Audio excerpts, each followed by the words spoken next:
السلام علیکم ورحمۃ اللہ وبرکاتہ۔ محترم ناظرین، امید کرتا ہوں اللہ سے کہ آپ سب لوگ خیریت و عافیت سے ہوں گے۔ محترم ناظرین، آج ہم ایک لڑکی اور 5 عاشقوں کا ایک خوبصورت واقعہ آپ کے سامنے بیان کریں گے۔ محترم ناظرین، تاجروں کے خاندان کی ایک بیٹی کی شادی ایک ایسے مرد سے ہوئی جو سیر و سیاحت کا بہت شوقین تھا۔ ایک مرتبہ وہ سفر پر روانہ ہوا اور طویل عرصے تک اس کی کوئی خبر نہ آئی۔ اس کی بیوی انتظار اور احساس تنہائی کے ہاتھوں تاجروں کے ایک نوجوان خوبرو بیٹے کی محبت میں گرفتار ہو گئی۔ دونوں ایک دوسرے کی محبت کے اسیر تھے۔ ایک دن اس نوجوان کا کسی آدمی سے جھگڑا ہو گیا۔ اس آدمی نے پولیس پر رپورٹ لکھوائی۔ سربراہ پولیس نے اس نوجوان کو گرفتار کر کے جیل میں ڈال دیا۔ جب یہ خبر تاجر کی بیوی یعنی اس نوجوان کی محبوبہ تک پہنچی تو اس نے اپنے سب سے قیمتی کپڑے زیب تن کیے اور غصے میں آگ بگولا سربراہ پولیس کی خدمت میں پہنچی۔ پہلے وہ ادب بجا لائی اور پھر ایک تحریر رنج کیا۔ جس شخص کو قید میں ڈالا گیا ہے وہ میرا عزیز بھائی ہے، وہ بے گناہ ہے، اس کے خلاف جھوٹی شہادتیں پیش کی گئی ہے اور اسے ناجائز طریقے سے مقید کیا گیا ہے۔ وہ میرے نان نفقے کا ذمہ دار ہے اور اس کے بغیر میں لاوارث ہوں، اس لیے میں یہ درخواست کرتی ہوں کہ اسے جلد از جلد رہا کر دیا جائے۔ جب وہ گزارش والی شہر کی خدمت میں پیش کی گئی تو اس نے ایک نظر عورت پر ڈالی۔ نظر کا کیا ڈالنا گیا تھا کہ وہ اپنا دل بھی کھو بیٹھا۔ والی شہر نے عورت سے کہا، تم میرے گھر میں ٹھہرو جب تک ہم اس نوجوان کو قید خانے سے منگوائیں گے۔ جب وہ آ جائے گا تو ہم اسے تمہارے ہمراہ بھیج دیں گے۔ اس عورت نے کہا، میرا خدا کے علاوہ کوئی نگہبان ہی نہیں ہے، میں ایک اجنبی عورت ہوں اور کسی نامحرم کے گھر داخل نہیں ہوتی۔ والی شہر بولا، جب تک میرے گھر نہیں آ جاؤ گی میں اس مرد کو رہا نہیں کر سکتا۔ ہمارا تنہائی میں ملنا بہت ضروری ہے۔ وہ عورت جو ولی کا درپردہ پیغام سمجھ رہی تھی بولی، اگر ایسی ہی بات ہے تو آپ میرے گھر کیوں نہیں تشریف لاتے؟ وہاں آپ آرام بھی کر لیں گے اور ہم گفتگو بھی کر لیں گے۔ وقت نکال لیا، تمہارا گھر کہاں ہے؟ ولی فوراً بولا۔ اس عورت نے اپنے گھر کا پتہ دیا، وقت کا تعین کیا اور بڑی بے نیاز سے آگاہ بڑھ گئی۔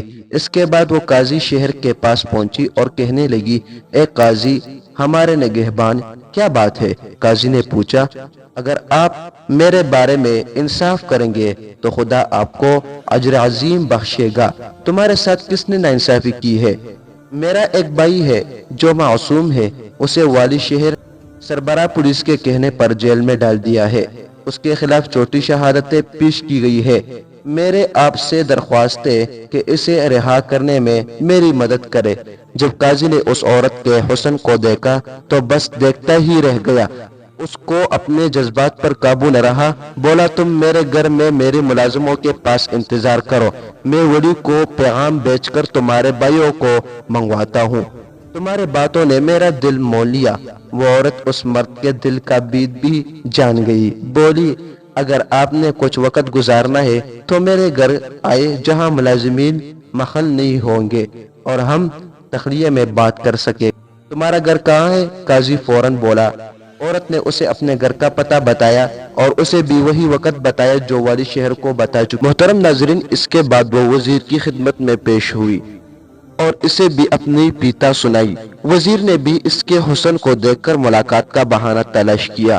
عورت نے اسے بھی اپنے گھر آنے کی دعوت دی اور اسی وقت بلایا جس وقت اس نے باقی لوگوں کو دعوت دی تھی۔ اس کے بعد وہ بادشاہ کی خدمت میں حاضر ہوئی، اپنی رام کہانی سنائی اور نظر کرم کی گزارش کی۔ بادشاہ وقت نے اس کی باتیں سنی تو اس کا دل محبت کی تیروں سے چلنی ہو گیا۔ بادشاہ نے پوچھا، تمہارے بھائی کو کس نے قید کیا ہے؟ سربراہ پولیس نے، اس نے جواب دیا۔ بادشاہ نے یہ مشورہ دیا کہ وہ اس کے ساتھ محل میں جائے کچھ دیر استراحت کر کے تاکہ وہ قاضی کو پیغام بھجوا کر اس کے بھائی کو رہا کروا سکے۔ عورت بولی، یہ آپ کی ذرا نوازی ہے کہ مجھے محل میں آنے کی دعوت دی، لیکن یہ مجھ پر اور بھی بڑا احسان ہوگا اگر آپ ناچیز کے قریب خانے پر تشریف لائے۔ مجھے امید ہے کہ آپ اس درخواست کو قبول کریں گے، رد نہیں کریں گے۔